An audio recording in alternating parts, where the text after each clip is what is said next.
Hit ప్రేక్షకులకు నమస్కారం. నేను మీ మహేష్. ఇవాళ తేదీ 20th April 2026. Last episode 18th April 2026 చేసామంటే సాటర్డే. ఆ రోజు పరిస్థితిని చూసుకున్నట్టయితే ముఖ్యంగా జియో పాలిటిక్స్ లెవెల్లో ఇరాన్, అమెరికా అండ్ ఇజ్రాయెల్ మధ్య జరుగుతున్న యుద్ధ నేపథ్యంలో చర్చలు విఫలం అవడంతో ఎప్పుడు ఏ టైంలో అయినా సరే మళ్ళీ యుద్ధం ప్రారంభించే అవకాశం ఉంది అనేంతలా పరిస్థితులు ఉద్రిక్తంగా మారాయి. ఆ తర్వాత ఏం జరుగుతుందో వేచి చూడాలని చెప్పేసి వేచి చూసాం. సండే అయిపోయింది, వాళ్ళ మండే వచ్చింది. ప్రస్తుత పరిస్థితి తెలుసుకుందాం. ఎందుకంటే ఈ లోపు ట్రంప్ నేను ఇంకా మంచివాడిలా ఉన్నాను, no more being a nice guy అని చెప్పేసి ఒక ట్వీట్ చేసి బహిరంగంగా బ్రిడ్జ్ల మీద, మనుషుల మీద ఎక్కడ పడితే అక్కడ బాంబులు వేస్తానని చెప్పేసి హెచ్చరిస్తున్నాడు. అది భయపెట్టే వరకే ఉంటుందా లేక నిజంగానే చేస్తాడనేది చూద్దాం. దానికన్నా ముందు ప్రస్తుత పరిస్థితిని ఇంకా క్లియర్గా అనలైజ్ చేసి దాని గురించి తెలుసుకోవడానికి మనతో పాటు senior political analyst and senior journalist Suresh Kochicharla ఉన్నారు. Sir good afternoon. Good afternoon. నమస్కారం. ఎలా ఉన్నారు సార్? బాగున్నాను సార్. ఏంటి సార్ పరిస్థితి? అంటే మనం ఇన్ని రోజులు దీన్ని మనం కొంచెం ట్విస్ట్, జలకులు, ఇప్పుడు ప్రతి సీన్ క్లైమాక్స్ లాగా ఉందన్న ఉద్దేశంతో చూస్తున్నాం. అండ్ మొన్న జరిగిన విఫలమైన చర్చల నేపథ్యంలో ఎప్పుడు ఏమైనా జరగచ్చు అనుకున్నాం. అండ్ బహిరంగ ట్వీట్ కూడా చేశాడు, no more being a nice guy అని చెప్పేసి, ఇరాన్ ఈ యుద్ధకాండాన్ని ఆపాలని చెప్పేసి మొత్తం ఇరాన్ పైన బ్లేమ్ వేస్తున్నాడు. దీన్ని ఎలా తీసుకోవాలి? ఓన్లీ భయపెడతాడా లేకపోతే నిజంగా అటాక్ అయ్యే అవకాశం ఉంది? అటాక్ అయ్యే అవకాశం ఉంది, ఆల్మోస్ట్ 90%. ఓహో. ఎందుకంటే ఇరాన్ వాళ్ళ టీంని పంపించారని చెప్పి ఇప్పుడే అనౌన్స్ చేశారు Iranian foreign affairs spokes person. నేను ఓకే, అదే లైవ్గా చూస్తున్నాను. వాళ్ళ డెలిగేషన్ పాకిస్తాన్కి వెళ్ళదు, ఎందుకంటే అక్కడ వెళ్ళి ఏం చేయలేము, అమెరికా ఉన్న రూల్స్ అన్ని వైలేట్ చేస్తున్నారు అని ఇరాన్ ఆరోపణ. అమెరికా మీకు తెలిసిందే 2 వారాల సీజ్ ఫైర్ అనౌన్స్ చేశారు, అది ఎల్లుండి అయిపోతుంది. సో ఈ సీజ్ ఫైర్తో టాక్స్ కూడా కనెక్ట్ అయింది ఇప్పుడు. ఓకే, వాళ్ళ వైపు నుంచి ఒక డెలిగేషన్, దాంట్లో ఎవరెవరు ఉంటారో ఇంకా క్లారిటీ లేదు.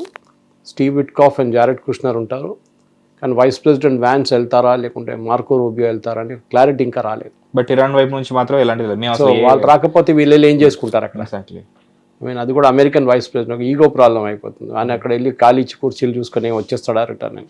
ఒకరు ప్రజెంట్ ఉన్నప్పుడే వేరే రూమ్లో కూర్చొని మధ్యలో పాకిస్తాన్ని పెట్టి అక్కడికి ఫోన్లో మాట్లాడుకుంటూ ఉత్తరాల సందేశం చేసుకున్నారు. 2026లో కూడా ఇంకా ఉత్తరాల సందేశం చేసుకున్నారు. కానీ ఇప్పుడు బహిరంగ మేమైతే చర్చలకు రాము అని వీళ్ళు అంటున్నారు. మరి ఈ చర్చలు ఇంకా మొదలవ ముందే విఫలం అవుతున్నట్టుగా ఉంది కదా సార్ ఇది. ఎందుకంటే ఈ చర్చల్లో ఇద్దరిది మ్యాక్సిమలిస్ట్ పొజిషన్స్ ఉంది. మన అమెరికా డిమాండ్ చూద్దాం ఫస్ట్. సార్, అమెరికా ఏమంటున్నారంటే పాత పాటనే మీ దగ్గర ఉన్న యురేనియం, ఇరాన్ దగ్గర ఉన్న uranium, especially high quality high purity ఉన్న యురేనియం, రిఫైన్డ్ యురేనియంని మాకు అప్పగించేసాలి. ఉన్న ప్యూరిటీ లెవెల్ ఏదైతే ఉందో అంతే. అది ఆల్రెడీ ఎక్కడో కింద ఉంది. బాంబు వేసినప్పుడు లాస్ట్ జూలైలో B2 బాంబు తీసుకుని బాంబు వేసి ఏదో కింద కొండ కింద ఎక్కడో మట్టి కింద ఉంది, అది మొత్తం తవ్వి బయటికి తీయాలి. చాలా కేర్ఫుల్ ప్రాసెస్, ఎందుకంటే ఇట్స్ హైలీ రేడియేటివ్. ఏ పొజిషన్లో ఉందో డస్ట్ అంటున్నారు ప్రెసిడెంట్ ట్రంప్, మొత్తం డస్ట్ అయిపోయింది అంటున్నాడు. కానీ దాన్ని తీయాలి కదా బయటికి. అది తీయాలంటే దాన్ని ప్రొటెక్టివ్ వేర్ వేసుకొని దాని టెక్నికల్ ఎక్స్పర్ట్స్ వచ్చి తీయాల్సి వస్తుంది. అది ఇరాన్ అంగీకరించారు. అదే పరిస్థితుల్లో ఉన్నారు. ప్రెసిడెంట్ ట్రంప్ చెప్తున్నట్టు అక్కడే ఉందా లేకుంటే వీళ్ళు ఇక్కడెక్కడ దాచిపెట్టారా మనకు తెలియదు. ఎందుకంటే వీళ్ళ nuclear sites, nuclear research institute చాలా చోట్ల ఉంది ఇరాన్లో. తెహరాన్లో ఉంది, తెహరాన్ యూనివర్సిటీలో ఉంది. అది కాకుండా ఫర్దోలో ఉంది, ఇస్ఫహాన్లో ఉంది. ఇట్లాంటి 4-5 చోట్లలో వీళ్ళ యురేనియం ప్రాసెసింగ్ ఫెసిలిటీస్ ఉంది వీళ్ళది. మన అందరు తెలిసిందే, యురేనియం బేసిక్ ప్రాసెసింగ్లో 3% చేసుకుంటే 3 to 3.5 చేసుకుంటే మీకు మీ నార్మల్ పవర్ ప్లాంట్లో చేసుకోవచ్చు. దానికన్నా పైకి వెళ్ళినప్పుడు 10 తర్వాత 20 తర్వాత 30 అనగానే then the alarm bells will start ringing. ఎందుకంటే అప్పుడు మీరు వెపన్ గ్రేడ్కి వెళ్ళిపోతున్నారు. ఓకే, మీరు యురేనియం ఒకటే ప్రాసెస్ చేసి చేయలేరు, దాన్ని వెపనైజ్ చేయాల్సి వస్తుంది. అది సపరేట్ సబ్జెక్ట్ అది. కానీ ఇది మన ప్రేక్షకులు అర్థం చేసుకోవాల్సింది. సో మూమెంట్ ఆ 30%, 20% క్రాస్ చేయగానే దెన్ ఇంటర్నేషనల్ అటామిక్ ఎనర్జీ కానీ ఎవరైనా వాళ్ళకి తెలిసిపోతే వాళ్ళకి టెన్షన్ అయిపోతుంది. ఇరాన్కి ఇది ఎప్పటి నుంచో ఒక ఏం చెప్తారు, ఒక ఎయిమ్ ఉండే, మేము ఒక న్యూక్లియర్ పవర్డ్ స్టేట్ ఉండాలని చెప్పేసి చాలా మటుకు అది వీళ్ళు చేశారు కూడా. చాలా మీరు చూస్తుంటారు. ఇరాన్ వైపు నుంచి నెక్స్ట్ స్టెప్ ఏంటని అడిగితే వాళ్ళు న్యాచురల్లీ దాన్ని వెపనైజ్ చేస్తారు, అంటే ఆయుధాలు తయారు చేసుకుంటారు. ఈ నెక్ ఆఫ్ ది మూమెంట్లో కాదు, న్యూక్లియర్ వెపన్స్ ఎప్పుడు తయారు చేసి పెట్టుకోరు. ఓకే, దాన్ని ఇంటిగ్రేట్ చేయాల్సి వస్తుంది. ఎందుకంటే యాక్సిడెంట్గా లాంచ్ అయిపోతే మళ్ళీ పెద్ద ప్రాబ్లం. సో దాన్ని అండ్ వాడరు కూడా. Let us be one thing very clear Mahesh, అవును, ఏ కంట్రీ కూడా న్యూక్లియర్ వెపన్ వాడరు. ఎందుకంటే దాని నుంచి వచ్చే విధ్వంసం అంత చిన్నది కాదు. హిరోషిమా నాగాసాకిలో చూసాం, చెర్నోబిల్లో చూసాం, ఫుకుషిమాలో చూసాం. ఈ లాస్ట్ 2 నేను చెప్పింది nuclear accidents. First 2 deliberate, Hiroshima Nagasaki. US వచ్చి బాంబ్ వేశారు, న్యూక్లియర్ బాంబ్స్. కానీ ఆ టైంలో ఉన్న కెపాసిటీ చాలా తక్కువ in terms of the detonation power. ఇప్పుడున్న దానికన్నా 100 టైమ్స్ ఎక్కువ and the population also. So that is the idea main. So మీరు ఎవరు యూజ్ చేయరు, కానీ ఒక డెటరెన్స్ లాగా ఉంటుంది. నా చేతిలో కర్ర ఉంది, కొడతాను నేను నా దగ్గరకు వస్తే. అది దట్స్ అ న్యూక్లియర్ స్టిక్. ఇది మన బెస్ట్ ఎగ్జాంపుల్ మీకు చెప్పాలంటే Kim Jong Un, north Korea. ఆయన ఎవ్వరు వెళ్ళి హరాస్ చేయరు. అని ఏం మాట కూడా చెప్పారు. ట్రంప్ కూడా చూడండి ఏం మాటలు చెప్పారు. కిమ్ జాంగ్ ఉన్ కలిసారు కూడా ఆయన ఫస్ట్ టర్మ్లో. కిమ్ జాంగ్ ఉన్ ఎందుకంటే ఆయన దగ్గర న్యూక్లియర్ వెపన్స్ ఉంది. అది ఆయన ఎట్లా తెచ్చుకున్నాడో దాని స్టోరీ సపరేట్. పాకిస్తాన్కి చాలా హెల్ప్ వచ్చింది వాళ్ళకి. పాకిస్తాన్ అమ్మారు యాక్చువల్లీ టెక్నాలజీ వాళ్ళకి, నార్త్ కొరియా. వాళ్ళ దగ్గర నుంచి మిసైల్ టెక్నాలజీ కొనుక్కున్నారు పాకిస్తాన్. ఇది 2 స్టోరీలు ఉన్నాయి సపరేట్. కానీ ఇప్పుడున్న పరిస్థితుల్లో ప్రెసిడెంట్ ట్రంప్కి ఫస్ట్ వరి ఏంటంటే ఇరాన్ దగ్గర, అండ్ స్పెషలీ ఇజ్రాయిల్కి, అంటే ఇరాన్ దగ్గర న్యూక్లియర్ వెపన్స్ ఉండకూడదు. Okay, let's be very clear. ఎందుకు అనగానే ఇజ్రాయెల్ ఆన్సర్ వస్తుంది. అమెరికా మీద దాడి చేయరు. ప్రెసిడెంట్ ట్రంప్ 2-3 సార్లు క్లియర్గా చెప్పారు ఇప్పుడు రీసెంట్లీ. ఏ రోజు ఇరాన్కి ఆయుధాలు వస్తాయి ఆ రోజు ఇజ్రాయెల్ మ్యాప్లో ఉండదు. కంప్లీట్గా తూడ్చి మార్చారు sir. That is aim. So ఇరాన్ని డెవలప్ చేయకూడదు సార్. అట్లాంటి పరిస్థితుల్లో ఇప్పుడు వాళ్ళు తీసుకున్నారు, ప్రాసెస్ చేస్తారు. ఏం చేస్తారు సరే, మీ దగ్గర 3.5% దాకా ఉన్న ప్యూరిటీ ఉన్నది, మీరు వాడుకోండి. కానీ దాని ఒక అకౌంట్ ఉండాలి. మీరు ఎంత ప్రాసెస్ చేశారు, ఎంత ఒరిజినల్ వచ్చిందో అది ఇంటర్నేషనల్ అటామిక్ ఎనర్జీ ఏజెన్సీ వాళ్ళు ఆడిట్ చేయొచ్చు కావాలంటే. చేశారు కూడా వాళ్ళు. కొన్ని సంవత్సరాల ముందు దాకా వాళ్ళు వీళ్ళ మీద నిఘా ఉండే, వీళ్ళ మీద. ఎస్పెషలీ ప్రెసిడెంట్ ఒబామా టైంలో ఓకే జేసీపీ అగ్రిమెంట్ చేసినప్పుడు వీళ్ళకి చాలా స్ట్రిక్ట్ ఆడిట్ ఉండే. సీసీటీవీ కెమెరాస్ ఉంటుండే, చాలా హై రెజల్యూషన్. కానీ ఆ అగ్రిమెంట్ని ప్రెసిడెంట్ ట్రంప్ వచ్చి 2018లో చింపి పక్కన పడేసిన తర్వాత ఐఏఏకి ఎంట్రీ లేదు అక్కడ, బ్యాండ్ ఇరాన్లో. ఇన్ఫాక్ట్ వీళ్ళు దాన్ని ఆ ఫర్దర్ ప్రాసెస్ అప్పుడే స్టార్ట్ చేశారు. మేమైతే అగ్రిమెంట్ ఇచ్చాము, మీరు దాన్ని చింపేశారు, మేము చేసేది మేము చేసుకుంటామని. అంతే. సో అది చేసిన పెద్ద తప్పు ప్రెసిడెంట్ ట్రంప్. ఇప్పుడు అదే అగ్రిమెంట్ కోసం ట్రై చేస్తున్నాడు. కానీ ఇప్పుడు ఇరాన్ అంటున్నారు మాకు వీఆర్ నాట్ ఇంట్రెస్టెడ్, మాకు ఇంట్రెస్ట్ లేదు దీంట్లో, మేమేం కావాలంటే చేసుకుంటాం. అమెరికా ఏమంటున్నారంటే మీరు ఒక పని చేయండి, మీరు కావాల్సిన పీస్ఫుల్ పర్పస్కి కావాల్సిన వాడుకోండి, మిగతాది మాకు ఇచ్చేసేయండి, మాకు అప్పగిచ్చేసేయండి. మీకు రాదు, మీకు తెలియదు ఎక్కడుందంటే మేము మీతో వచ్చి దాన్ని తవ్వి తీయడానికి మీ దగ్గర ఎక్స్పర్టీస్ ఉంది. కరెక్ట్. అది కాకుండా ఐఏఏ ఎక్స్పర్ట్స్ కూడా వస్తారు, వాళ్ళు కూడా ఉంటారు. మనం తవ్వి తీసిన తర్వాత తీసుకెళ్ళిపోదాం. అది మ్యాటర్ కాదు సార్, ఎందుకంటే వాళ్ళకి తెలియకుండా ఉండదు, బట్ వాళ్ళు రివీల్ చేయడానికి సో ఇష్టం లేక. కరెక్ట్. అది కాకుండా వీళ్ళు సెకండ్ ఆప్షన్ ఏమి ఇచ్చారంటే రష్యాకి అప్పగిచ్చేస్తాం. ఇరాన్ వైపు నుంచి వచ్చిన ప్రపోజల్ అంట. కానీ ఇరాన్ అట్లా ఏం మాటలు మేము చెప్పలేదు. ఇదంతా ప్రెసిడెంట్ ట్రంప్ తయారు చేసిన కథలు. ఆయనకి ప్రతి గంటకు ఒక కొత్త థియరీ వస్తుంది, ఆ థియరీ ఆయన ట్వీట్ చేస్తారు, దానికి దీనికి సంబంధం లేదు. నిన్ననో మొన్న ఆయన అన్నారు, నిన్న అనుకుంటాను, మీ ఇరాన్తో నేను ఫోన్లో మాట్లాడాను, ఇరానీ రిప్రజెంటేటివ్స్.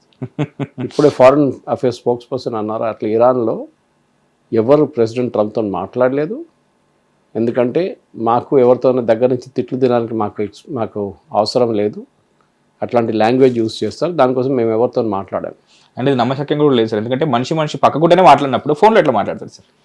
ఇది మహేష్ దీనికన్నా ముందు కూడా బహుశా మీకు ఎక్స్ప్లెయిన్ చేశారు మన ప్రేక్షకులు కూడా. ఏంటంటే మీరు ఇప్పుడున్న నెరేటివ్లో, ఇప్పుడు నేను వచ్చి ఒక హైపోథెటికల్ సిచ్యువేషన్, దాన్ని నేను అయిపోయిందని చెప్తాను ముందే, అప్పుడు మీరు దాన్ని ఖండించలేరు. ఫర్ ఎగ్జాంపుల్ ఆ రోజు ఇజ్రాయెల్తో సీజ్ ఫైర్ గురించి ప్రెసిడెంట్ ట్రంప్ ముందే అనౌన్స్ చేసేసారు, సీజ్ ఫైర్ అయిపోయింది, నేను Israel and Lebanon have a cease fire నా అని చెప్పి. ఇజ్రాయలీ క్యాబినెట్ ఇంకా డిసైడ్ చేయలేదు, వాళ్ళ మీటింగ్ కాలేదు ఇంకా, దానికన్నా ముందు అనౌన్స్ చేసింది. సో అప్పుడు ఏమవుతుందంటే ఇజ్రాయలీ క్యాబినెట్ మీద బెంజమిన్ నెటన్యాహు మీద ప్రెషర్ వచ్చేసింది. అరే ప్రెసిడెంట్ ట్రంప్ చెప్పేశారు నెగోషియేషన్ అయిపోయిందంట, సీజ్ ఫైర్ అయిపోయిందా, మీరు ఎస్ అని చెప్పాల్సింది, మీరు నో అని చెప్పలేరు. నో అని చెప్తే ప్రెసిడెంట్ ట్రంప్ని కాంట్రడిక్ట్ చేసినట్లు అయిపోతుంది. ఇన్ఫాక్ట్ ఇజ్రాయలీ క్యాబినెట్ కోపం వచ్చింది, నేను చెప్పాను కూడా, వాళ్ళకి చాలా కోపం వచ్చింది ఇజ్రాయలీ క్యాబినెట్లో ఉన్న మినిస్టర్స్. ఇదేంటిది పద్ధతి, ఏంటిది, నేను చెప్పే ముందే ఆయన అనౌన్స్ చేసేస్తాడు, ఇది ఎట్లా అవుతుందని చెప్పారు. అది ఆయన ఒక స్ట్రాటజీ ప్రెసిడెంట్ ట్రంప్ది, ప్రెషర్ పెట్టడానికి. మేము ఒప్పందం చేయబోతున్నాం ఎల్లుండి అని నిన్న అనౌన్స్ చేశారు. ఒప్పందం చేయకపోతే ఫాలో సీక్వెన్స్ ఉంటుంది ఒకటి, తో వాళ్ళ మీద ప్రెషర్ ఏంటి, ఒప్పందం పెట్టాల్సిందే. ఆ కాగితంలో ఏం రాసిందో you have to kind of go through it and sign it. మీకు ఆప్షన్ లేదు. మీకు ఇప్పుడు ఏం చేస్తారు, ఇరాన్ డినై చేయాల్సి వస్తుంది. కానీ వాళ్ళ డినైలు ఎవరు పట్టించుకుంటారు? ఎవరు పట్టించుకోరు. ప్రెసిడెంట్ ట్రంప్ చెప్పిన మాటకి విలువ ఉంటుంది. అరే బహుశా పాకిస్తాన్ చేస్తున్నారు అండ్ దాని మీద పాకిస్తాన్ గేమ్లు వేరే. అది మీడియేటర్ రోల్ కాకుండా వాళ్ళు మసాలా రోల్ అన్నీ యాడ్ చేసి ఏజెంట్ రోల్ కూడా ప్లే చేస్తున్నారు. మీడియేటర్ ఉన్నప్పుడు ఏంటంటే మీరు రెండు పార్టీలను తీసుకురావాలి, ఒక టేబుల్కి తీసుకొచ్చి మాట్లాడిపించాలి. కానీ మన ప్రాబ్లం ఏంటంటే వీళ్ళిద్దరూ ఇరాన్ అండ్ అమెరికా వాళ్ళు మాట్లాడరు. మీకు తెలిసిందే, ఎప్పటి నుంచో 49 సంవత్సరాల నుంచి they don't talk to each other governments అన్నమాట. అటాంటి టైంలో పాకిస్తాన్ అడ్మిట్ వచ్చి కూర్చున్నారు. అవును, ఇదే పొజిషన్ ఖతార్ ఒమాన్ డిక్లైన్ చేశారు, ఈజిప్ట్ డిక్లైన్ చేశారు, టర్కీ డిక్లైన్ చేశారు. మేము దీంట్లో రాంగ్. అండ్ వాళ్ళు ఎందుకు డిక్లైన్ చేస్తారో వాళ్ళకి స్ట్రాంగ్ రీజన్స్ కూడా ఉన్నాయి. ఎస్, డెఫినెట్గా. ఎందుకంటే వాళ్ళు చూసిన దాని ప్రకారం వాళ్ళ లాజిక్ ఏంటంటే ఇది ఎక్కడికి వెళ్ళదు. ఎందుకంటే నెగోసియేషన్కి ఒక ఛాన్స్ ఉంటే ఎవరైనా ఇన్వాల్వ్ అవుతారు. ఒమాన్ 2 సార్లు చూసారు, మొత్తం ఒప్పందం దాకా వచ్చిన తర్వాత బాంబులు వేస్తారు. So they said we are not getting into it again. పాకిస్తాన్కి పబ్లిసిటీ కావాలండి. ఓకే, వాళ్ళు ఎవరు పట్టించుకోవట్లేదు, వాళ్ళని టెర్రరిస్ట్ నేషన్ అంటున్నారు. అట్లాంటి టైంలో మొత్తం ఇంటర్నేషనల్ మీడియా ఇక్కడికి వచ్చేస్తారు. మా దగ్గర పబ్లిసిటీ, పాకిస్తాన్ ఫారెన్ మినిస్టర్ అక్కడ వెళ్తున్నాడు, పాకిస్తాన్ ప్రధానమంత్రి ఇక్కడికి వెళ్తున్నాడు, అసీం మునీర్ అక్కడికి వెళ్తున్నాడు. ఇప్పుడు ఏమైంది లాస్ట్లో? ప్రెసిడెంట్ ట్రంప్ అన్నారు, I believe my friend Asim Munir very well. అదే ఈ అసీం మునీర్ అనే మనిషి ఐఎస్ఐ చీఫ్గా ఉన్న టైంలో was very close to Qasem Soleimani. Okay, Qasem Soleimani IRGC head ఉండే టైంలో ప్రెసిడెంట్ ట్రంప్లో ఫస్ట్ టర్మ్లో Iran revolutionary guards corps command chief. ఆయన్ని అమెరికా ఒకరోజు హెలికాప్టర్ అంబుష్లో చంపేశారు ఆయన్ని. ఓకే, ఆయన వెళ్తున్న కార్ మీద మిసైల్ కొట్టారు అమెరికా. అది పెద్ద న్యూస్ అయింది ఆ టైంలో, ప్రెసిడెంట్ ట్రంప్ ఫస్ట్ టర్మ్లో. కాసిం సులేమాన్ని చంపడం అంటే అంత ఈజీ కాదు. ఆయనకు అంత సెక్యూరిటీ ఉండే, ఆయన ఎక్కడ తిరుగుతాడో ఎవరికి తెలియదు. అట్లాంటి పరిస్థితుల్లో ఈయన కొట్టారనమాట. This guy Asim Munir was very close to Qasem Soleimani. Covert sir, covert అప్పట్లో అతను కోవర్ట్ కదా, ఓపెన్ అసోసియేషన్ ఉండే వాళ్ళకి.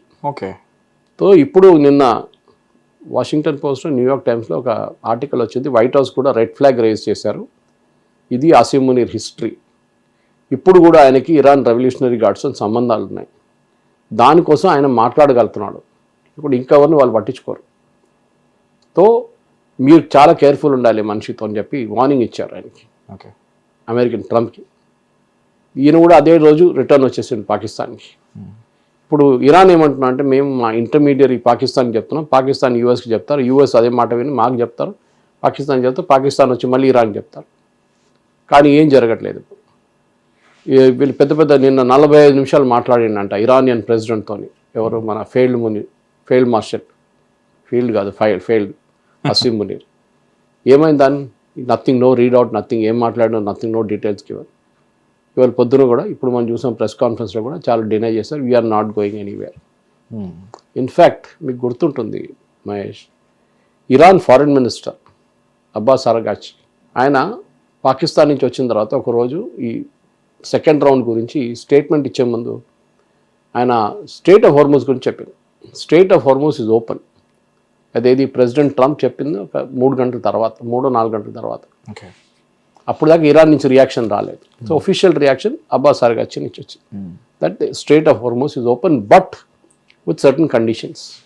ఇరానియన్ రెవల్యూషనరీ గార్డ్స్ని కోఆర్డినేట్ చేయాలి, మీరు ఆ షిప్పింగ్ రూట్స్ ఫాలో చేయాలి, దాన్ని చెప్పారు. Within half an hour Araghchi's deputy foreign minister tweet చేశారు, ఇదంతా అబద్ధం, strait of Hormuz is not open. ఆయన బాస్ని ఆయన కాంట్రడిక్ట్ చేసిండు. అంటే ఇన్స్ట్రక్షన్స్ ఎక్కడి నుంచో వచ్చినాయి.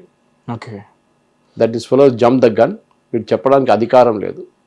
Within 2 hours Iran revolutionary guard వాళ్ళు యూజువలీ ట్వీట్ చేయరు, వాళ్ళు ట్వీట్ చేశారు saying that the strait of Hormuz is closed. ఈ మంచి ఆ రోజు నీకు కనిపించట్లేదు ఇప్పుడు దాకా ఇరానియన్ ఫారెన్ మినిస్టర్. పబ్లిక్ అయితే కనిపించలేదు. ఇవాళ కూడా ప్రెస్ కాన్ఫరెన్స్లో it was Iranian foreign ministry spokes person. అది కాకుండా మొన్న అజర్బైజాన్ ప్రైమ్ మినిస్టర్ వచ్చింది అక్కడి నుంచి. ఆయన వచ్చిన టైంలో ఆ మాటల్లో వాళ్ళ టాక్స్లో ఫారెన్ మినిస్ట్రీ రిప్రజెంట్ చేసింది ఈ డెప్యూటీ ఫారెన్ మినిస్టర్. ఇరాన్లో ఏమైందంటే ఒక డివిజన్ వచ్చేసింది. ప్రెసిడెంట్ ట్రంప్ ఎప్పుడు చెప్తుంటారు చూడండి, మొన్న కూడా చెప్పాను నేను, చాలా మంచి had a very good talk with Iranian leaders. అందరు అడుగుతుండే ఎవరితో మాట్లాడుతున్నారు, న్యూ జనరేషన్ ఆఫ్ లీడర్స్ ఉన్నారు అక్కడ, చాలా సెన్సిబుల్ పీపుల్. ముందు ఉన్న అయతొల్లాలా కాదు, ఇది వెరీ వెరీ సెన్సిబుల్. వీళ్ళే foreign minister and speaker of Iranian parliament. దాంట్లో అందరికన్నా weakest link is the foreign minister Araghchi, strongest link is the speaker of the Iranian parliament. ఆయన ముందు ఇరానియన్ రెవల్యూషనరీ గార్డ్ కమాండర్ ఉండే ఆయన. Is very jihadi type. Okay, ఆ పరిస్థితుల్లో ఉన్నమాట. So ఇప్పుడున్న దాంట్లో టాక్స్ జరగట్లేదు. సో ఎవరో అడిగారు ఇవాళ పొద్దున ఒక అమెరికన్ న్యూస్ ఛానల్లో, ప్యానలిస్ట్ని అడిగారు, are you back to square one, ఇంగ్లీష్లో ఒక టర్మినాలజీ, అంటే మీరు తిరిగి అక్కడికి వచ్చారని.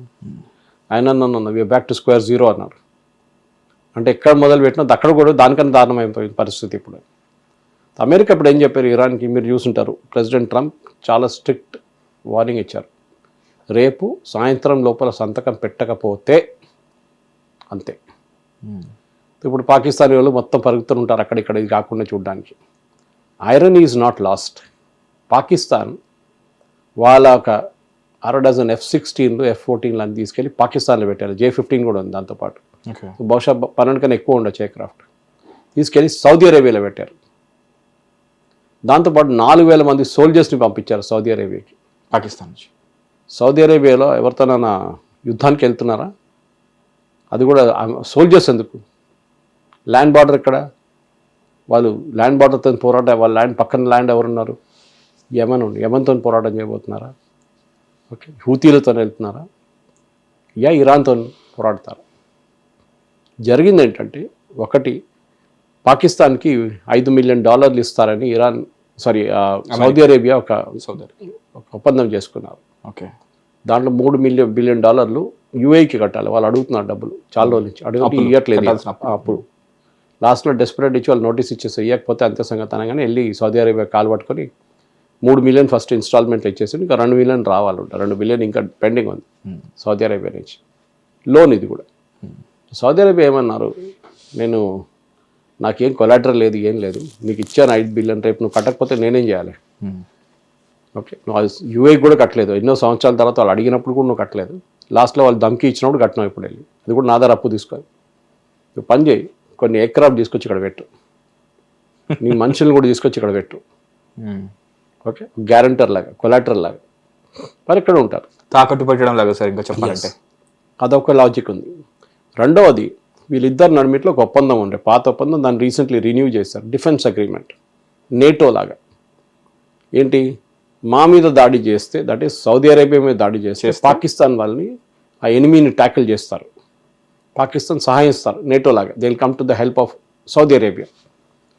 సౌదీ అరేబియా అట్లనే పాకిస్తాన్ మీద దాడి చేస్తే సౌదీ అరేబియా వచ్చి ఎవరు ఆక్రమించారో వాళ్ళ మీద బాంబులు వేస్తారు.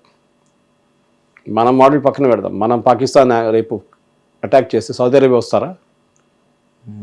వాళ్ళు రారు, వాళ్ళకి తెలుసు అది ఆ సిచ్యువేషన్ ఎట్లా ఉంటుందని. రివర్స్ పెడదాం, మనం సౌదీ అరేబియా మీద రేపు ఇరాన్ దాడి చేస్తే, ఇప్పుడు బాంబు వేస్తా అంటున్నాడు, ఏం కానీ అందరి మీద కొడతాడు వాళ్ళు. కొట్టిన తర్వాత సౌదీ అరేబియా మీద ఒక 10 మిసైల్ పడతాయి తెలియ. అప్పుడు లాజికల్ ఏముండాలి, సౌదీ అరేబియా మీద దాడి జరిగింది, పాకిస్తాన్ అక్కడ ఉన్న F-16 F-14 J-15 తీసుకెళ్ళి ఇరాన్ని ధ్వంసం చేసేయాలి. చేస్తారా? దమ్ముండదు. ఫస్ట్ ఆఫ్ ఆల్ వీళ్ళు మీడియేటర్, నువ్వే మాట్లాడుతున్నావు ఇరాన్తోని, మళ్ళీ నువ్వే వెళ్ళి వాళ్ళ తల మీద బాంబు వేస్తావా? మరి దారుణంగా ఉంది సార్ పాకిస్తాన్ పరిస్థితి. అదే అంటున్నా. సో ఆలోచించండి. So they are in desperate state. వాళ్ళు ఎందుకు దీంట్లో వచ్చారు దగ్గర ముందు చెప్పాను మీకు, వాళ్ళకి పబ్లిసిటీ కావాలంటే. సో లిటరలీ హీరోయిన్ కొట్లాడుకున్న మధ్యలో కమెడియన్ దెబ్బలు తిన్న ఒక మేము ఉంటుంది కదా సార్, అట్లే ఉంది సార్ ఇది. కరెక్ట్. వీళ్ళ దగ్గర ఉన్న F-16 తీసుకెళ్ళి అక్కడ పెట్టుకోవడం ఏంటి, పైగా మనుషుల్ని అక్కడ పెట్టడం ఏంటి? అండ్ ఇప్పుడు మా మీద దాడి జరిగితే ఒకప్పుడు ఈ ఫైట్ బ్యాక్ అమెరికా చేసేది, లైక్ మీకు మేము సెక్యూరిటీ ఇస్తామని. ఇప్పుడు అమెరికన్ క్యాంప్స్ కొట్టేసిన తర్వాత సెక్యూరిటీ లాగా మనుషులు తెచ్చి పెట్టుకోవడం ఏంటి సార్? ఇది చాలా దారుణంగా ఉంది సార్ ఇది. సో ఇప్పుడు మనం సిచ్యువేషన్ ఎట్లా అయిపోయిందంటే, రేపు సాయంత్రం అంటే as we record this programme on Monday evening, Tuesday evening కల్లా ఏదో జరగచ్చు. ఓకే, ఇప్పుడైతే క్లారిటీ వచ్చేసింది, వాళ్ళు రారు.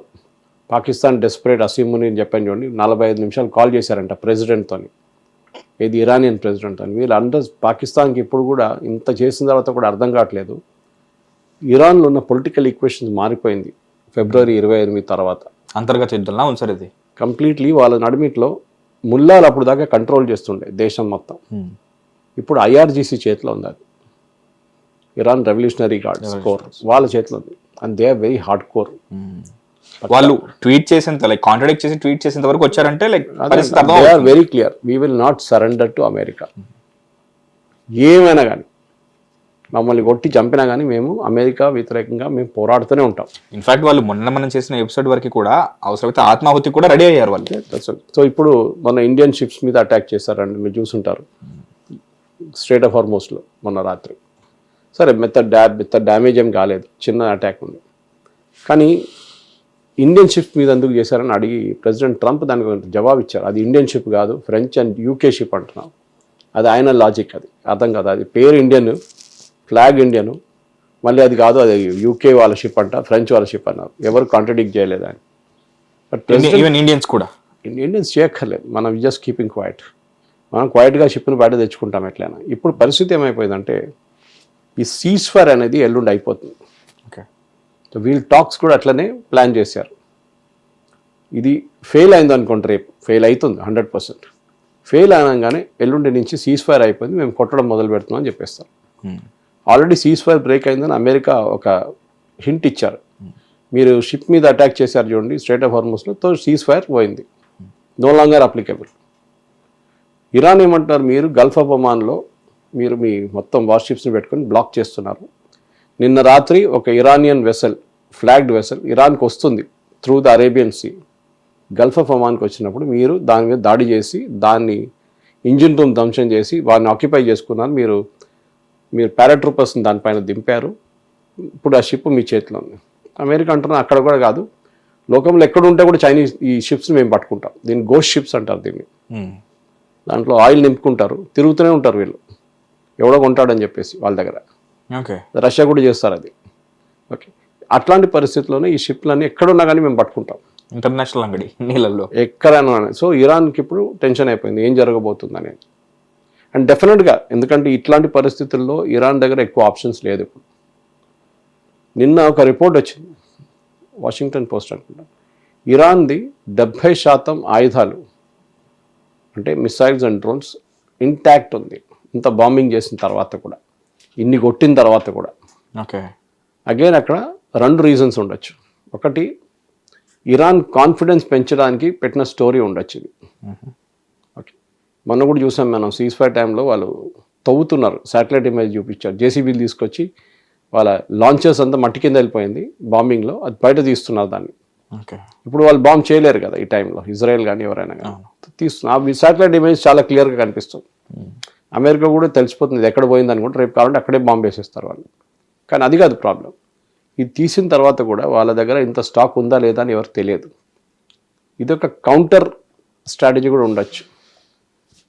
ఇరాన్లో ఉన్న రెవల్యూషనరీ గార్డ్స్ కానీ మిగతా వాళ్ళ కాన్ఫిడెన్స్ పెంచుతున్నారు వీళ్ళు. మీ దగ్గర చాలా ఆయుధాలు ఉన్నాయి, 70,000 80,000 ఆయుధాలు ఉన్నాయి, మీరు అమెరికాతో సాలిడ్గా పోరాటం చేయొచ్చు. కానీ వాళ్ళ దగ్గర ఉండదు 5,000 ఉంటుంది. అది వాళ్ళకి తెలియదు, ఎందుకంటే ఇరాన్లో ఉన్న రెవల్యూషనరీ గార్డ్ సిస్టమ్ని కంప్లీట్గా డీసెంట్రలైజ్ చేశారు. One of the reasons why Iran ఇప్పుడు దాకా నిలబడగలిసిందంటే అమెరికాతో అది. వాళ్ళు ప్రతి దాంట్లో సెంట్రలైజ్ చేయకుండా తెహరాన్లో కానీ ఫర్దాలో కానీ ఇస్ఫహాన్లో పెట్టకుండా వాళ్ళు డిస్ట్రిబ్యూట్ చేశారు. వాళ్ళ దగ్గర 34 డిస్ట్రిక్ట్స్ ఉంది, 34 డిస్ట్రిక్ట్ సపరేట్ కమాండర్స్కి ఇచ్చేసారు, అప్పగిచ్చేసారు. ఆయుధాలు కానీ మిసైల్ కానీ డ్రోన్ కానీ ఏదైనా కానీ. సో వాళ్ళు దాన్ని వాడుకుంటున్నారు.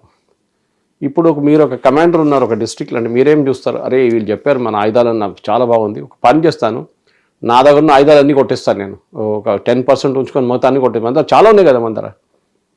కానీ ఆడు కొట్టిన తర్వాత ఆడికి న్యూస్ వస్తున్నారు అక్కడ ఏం లేదు, ఒట్టి అమెరికా క్రియేట్ చేసిన స్టోరీ ఇదని. అప్పుడు ఆయుధాలు అయిపోయి మళ్ళీ అమెరికా వచ్చి కొడతారు. అది రేపు జరుగుతుంది, రేపు సాయంత్రం లేకుండా ఎల్లుండి జరుగుతుంది. ఈసారి president Trump cease fire extend చేయరు, 2 వారాలు గడుపు ఇయ్యరు, డైరెక్ట్ కొడతారు. ఎందుకంటే ఇరాన్ ఇప్పుడు చాలా వీక్ పొజిషన్లో వచ్చేసారు.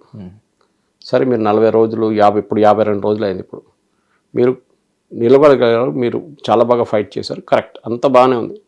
కానీ దాని తర్వాత ఏంటి, మీ దగ్గర డబ్బులు లేవు.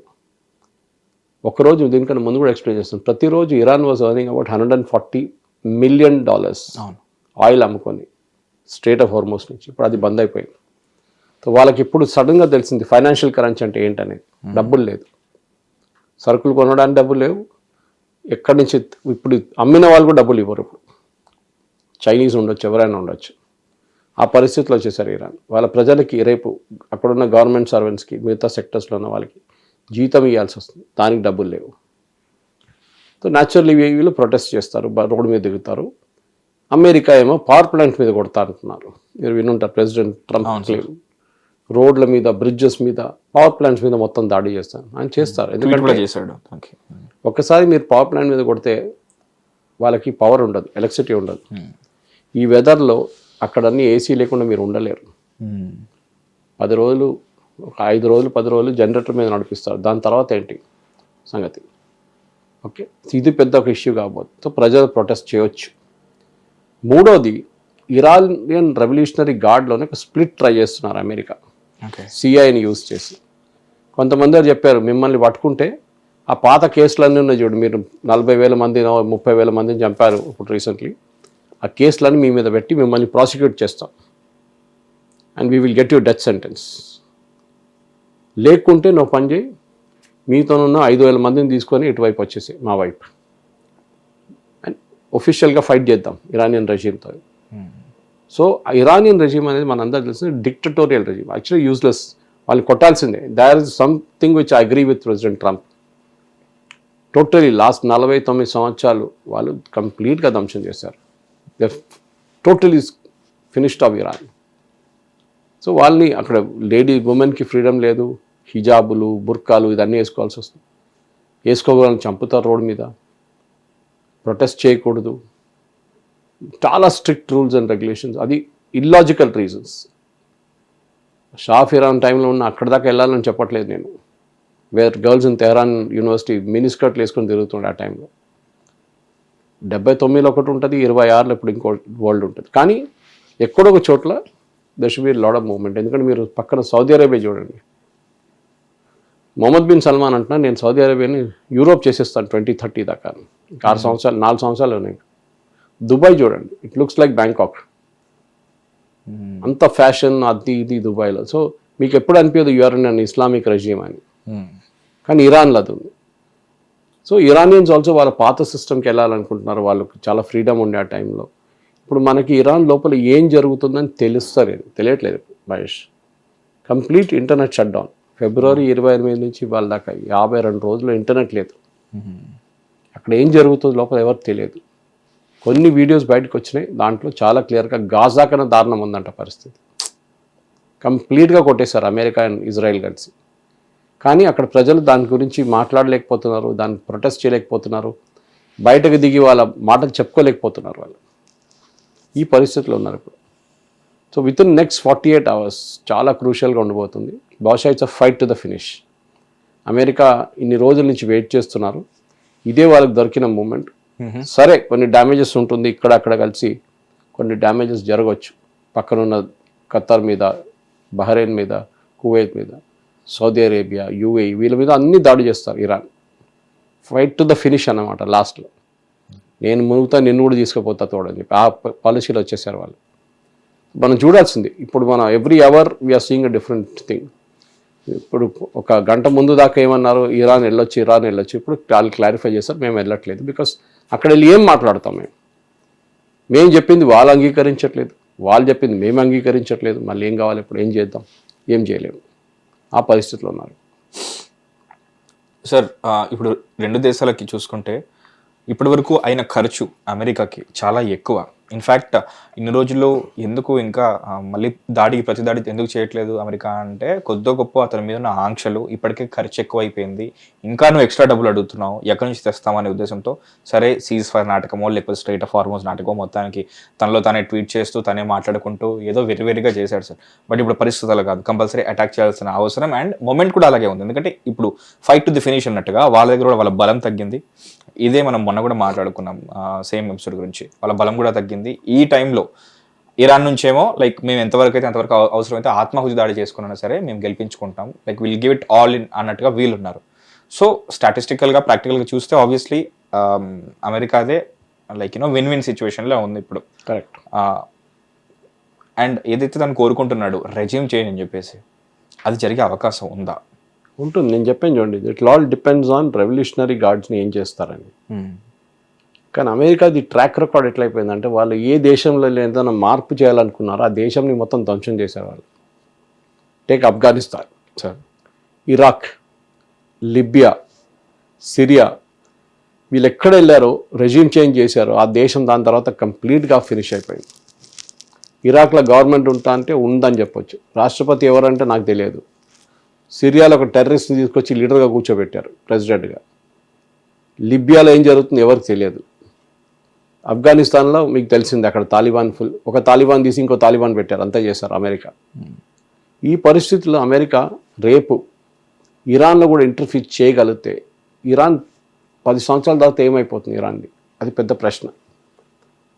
చాలా బాగా చేశారు, ఇప్పుడు వెనిజువేలాలో చేసినట్లనే మేము అన్ని చేంజ్ చేసేస్తాం, మా వాళ్ళు ఉంటారంటే కాదు. అక్కడ Iranian citizens is not like Venezuela, వాళ్ళు అగ్రీ చేయరు, వాళ్ళకు ఒక ఈగో ఉంది. సరే మా ఇప్పుడున్న వాళ్ళందరూ దొంగలు, అది ఇది కరెక్టే, కానీ వీ వాంట్ రూల్, అమెరికా రూల్ని అంగీకరించాము. అది ఇరానియన్స్లో ఒక పట్టు ఉంది దాని మీద. ఇన్ఫాక్ట్ ప్రజలు కూడా అది కోరుకుంటున్నారు, రెజ్యూమే చేంజ్ అవ్వాలని ప్రజలు కూడా కోరుకుంటున్నారు, బట్ నాట్ ఫ్రమ్ అమెరికా కాదు, ఇంకేదైనా జరగాలి, మాకు కావాల్సినట్టుగా జరగాలి. కరెక్ట్. సో అమెరికా ఫెసిలిటేట్ చేయాలంతే, దాని తర్వాత సీ నుంచి వెళ్ళిపోవాలి, కానీ అది జరగదు. అమెరికా కన్నంతా ఆయిల్ మీద ఉంది. అవును, సింపుల్ యాజ్ దట్. వాళ్ళు ఒక రోజులోనే 150 మిలియన్లు సంపాదించగలిగితే without anything, without proper refining, వాళ్ళ పైన ఉన్న మళ్ళీ ఆంక్షలు దాంతోనే, లేకపోతే లైక్ అది లైక్ సార్ 4 times ఎర్నింగ్ చేయొచ్చు, 600 మిలియన్ ఎర్న్ చేయొచ్చు పర్ డే. వావ్, అట్లాంటి దేశం, second largest oil and gas reserves లోకంలో ఆఫ్టర్ వెనిజువేలా. అది కనుక జరిగితే ఇప్పటి వరకు జరిగిన లాస్ అంతా సార్ నా వల్ల కవర్ అయిందని చెప్పేసి చెప్పుకుంటాడు సార్, చరిత్రలో నిలిచిపోతారంటాడు. ట్రంప్ అదే అంటున్నాడు కదా, దీనికన్నా ముందు చెప్పారు ఒకసారి, ట్రూత్ సోషల్లో పోస్ట్ చేశారు, అక్కడ చాలా ఆయిల్ ఉంది, let us all enjoy the revenue అన్నారు. సో అదే ట్రంప్ది. వెనిజువేలా ఎందుకు వెళ్ళారు? ఆయిల్ కోసం వెళ్ళారు. ఇరాక్ ఎందుకు వెళ్ళారు? అదే వెపన్స్ ఆఫ్ మాస్ డిస్ట్రక్షన్ అని చెప్పి వెళ్ళారు, అక్కడ వెపన్ దొరకలేదు, డిస్ట్రక్షన్ కాలేదు. లిబియా డిక్టేటర్ అన్నారు, డిక్టేటర్ తీసి పడేసారు, ఇంకా కొత్త డిక్టేటర్లు తయారయ్యారు అక్కడ. ఇరాక్లో ఎవరితో కొట్లాడుతున్నారో అర్థం కావట్లేదు. ఐసిస్ ఉన్నారు, ముస్లిం బ్రదర్హుడ్ ఉన్నారు, మన ఇరాకీ ఆర్మీ ఉంది, ఇరాన్లో ఉన్న ప్రాక్సీస్ ఇక్కడ ఉన్నారు, వీళ్ళందరూ కలిసి అక్కడిక్కడ అటాక్ చేసుకుంటున్నారు. ఆ సిచ్యువేషన్ కూడా మెస్. ప్రజలు, ఇరానియన్ ప్రజలు కూడా తెలుసు, గుడ్ ఐడియా, ఈ రెజ్యూమ్ని తీసి పక్కన పడేయాలి, ఓకే, వీళ్ళని ఇక్కడి నుంచి తరిమి కొట్టాలి. కానీ ఆఫ్టర్ దాట్ వాట్? మళ్ళీ లిబియా లాగానో, మళ్ళీ ఒక ఇరాక్ లాగానో, మళ్ళీ ఒక సిరియా లాగానో తయారవుతుందా మా దేశం కూడా అని వాళ్ళకి ఒక డౌట్ ఉంది. ఎందుకంటే Iran is not like all this. వాళ్ళు చాలా హైలీ ఎడ్యుకేటెడ్, దీనికన్నా ముందు కూడా చెప్పాను, చాలా highly educated, technically very competent. In fact democracy ఉన్న ఏకైక దేశం కూడా ఇప్పుడు ఇరాన్ ఒకటే, లైక్ వాళ్ళ చుట్టుపక్కల ఉన్న వాళ్ళతో పోల్చుకుంటే. సార్ మరి ఈ పరిస్థితికి లిబియా అండ్ ఇజ్రాయెల్ ఎలా తోడ్పడతాయి? Like we'll go all in అని వీళ్ళు కూడా వస్తారా? ఎవరెవరు ఇరాన్ మీద? ఎవరు? Israel and Libya. లిబియానా? Why Libya? Lebanon. Okay, Lebanon. Israel and లెబనన్లో గవర్నమెంట్ ఉందంటే ఉంది అంతే. గవర్నమెంట్కి పవర్ ఏం లేదు, అస్సలు పవర్ లేదు. పవర్ అంతా ఉన్నది ఈజ్ విత్ హెజ్బుల్లా. ఇప్పుడు సీజ్ ఫైర్ చేశారు 10 రోజులు, దాంట్లో 2 రోజులు అయిపోయినాయి. ఏ రోజు ఇరాన్ని కొడతారో అదే రోజు హెజ్బుల్లాని కొడతారు మళ్ళీ. ప్రెసిడెంట్ ట్రంప్ పెద్ద ఒక స్టేట్మెంట్ ఇచ్చారు, నేను చెప్పాను ఇప్పటి నుంచి లెబనన్ మీద బాంబు లేయకూడదు అదని. ఇజ్రాయెల్ అన్నారు అదంతా మీ దగ్గర పెట్టేసుకోండి, మా మీద ఎవడైనా దాడి చేస్తే మేము వాళ్ళని కొడతాము. కొట్టారు కూడా, ఇవాళ పొద్దున కూడా జరిగింది బాంబింగ్. సో అక్కడ కూడా ఇజ్రాయేలీ ప్రజలు చాలా కోపం పడ్డారు అమెరికాతో.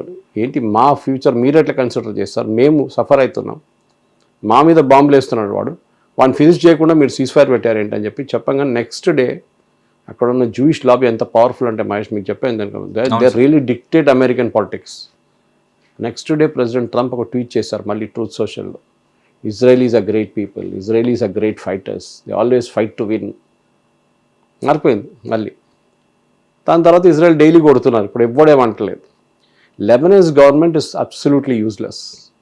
అక్కడ లెబనీస్ గవర్నమెంట్ని హెజ్బుల్లాని తీసి బయట వేయడానికి వాళ్ళకి దమ్ము లేదు, గవర్నమెంటే ఉండదు రేపు ఆ పరిస్థితి. ఇజ్రాయెల్ వాళ్ళ పని చూసుకుంటాం. ఇజ్రాయెల్ లెబనన్లో వెళ్ళి వాళ్ళు కొడుతున్నారు, ఇప్పుడు కూడా చేస్తారు వాళ్ళు. వాళ్ళకి సర్వైవల్ క్వశ్చన్ అక్కడ, ఇక్కడ అది కాదు. ఇక్కడ ఒక theocratic state versus set of democratic countries, అది డిఫరెన్స్. ఈవెన్ గల్ఫ్ కంట్రీస్, మీరు సౌదీ అరేబియా తీసుకోండి, యూఏఈ తీసుకోండి, వీరిద్దరూ ప్రెసిడెంట్ ట్రంప్ మీద చాలా ప్రెషర్ పెడుతున్నారు. Khattar also once and for all finish this fellow, once and for all. ఈ చాలా సంవత్సరాల నుంచి 47-49 సంవత్సరాల నుంచి 50 సంవత్సరాల నుంచి మేము కష్టపడుతున్నాం వీళ్ళతో. ఏదో ఒక సీన్ క్రియేట్ చేస్తారు వీళ్ళని once and for all finish చేసేసేయండి. That is what is happening.